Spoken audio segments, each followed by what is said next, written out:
তুমি মুসলমানি কবে করবা? 7 দিন পর। আমার বাচ্চা তো হয়ে গেছে, আমি জানি না। ও এখনো মনে করতেছে ড্রেসিং হয়ে গেছে। আচ্ছা আচ্ছা। এদিকে আমার ছেলে সার্কামসিশন হয়ে গেছে। বাসা কোথায়? আব্দুল কাইম মামা সাফর সাইদ। কোন ক্লাসে পড়ো? কেজি।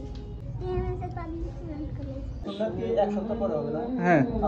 নামে দেন এদিকে যাও। যাও যে বসো ওখানে। বসো দে বসো। হ্যাঁ বাসা যাবে, বসো এখানে। সুন্নাত করতে ড্রেসিং করতে এটা বসবা না কেন? বসবা শুধু ভালো বসো, রিল্যাক্স রিল্যাক্স।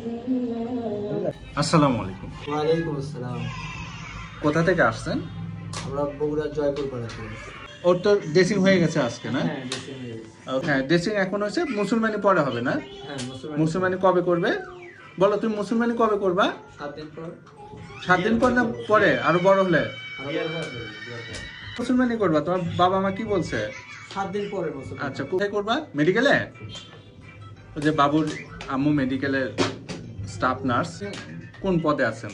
আমি ওখানে সিনিয়র স্টাফ নার্স পদে আছি। ও তো জানে না মনে হয় যে আসলে ওর কি হইলো, ও তো বুঝতেও পারে নাই। শেষ করার পরে তো প্যান পরে দিতে আছে। ব্যান্ডেজ সেলাই এগুলো তো কোনো ড্রেসিং করে তো কোনো সেলাই ব্যান্ডেজ দেওয়া লাগে না, না? কোনো সেলাই ব্যান্ডেজ কিছু না। আচ্ছা কোনো রক্ত রক্ত তো বের হয় না ড্রেসিং এর সময়? একটু রক্ত বের হয়।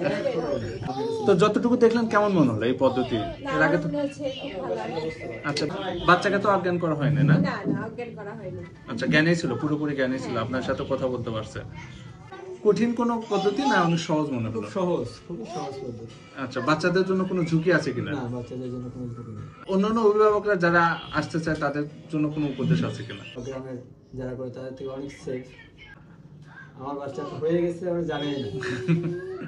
ও এখনো মনে করতেছে ড্রেসিং হয়ে গেছে। আচ্ছা আচ্ছা। এদিকে আমার ছেলে সার্কামসিশন হয়ে গেছে। আচ্ছা আচ্ছা। এবারে খাই খাই গেছে। আচ্ছা ঠিক আছে, আসসালামু আলাইকুম। ওয়ালাইকুম আসসালাম।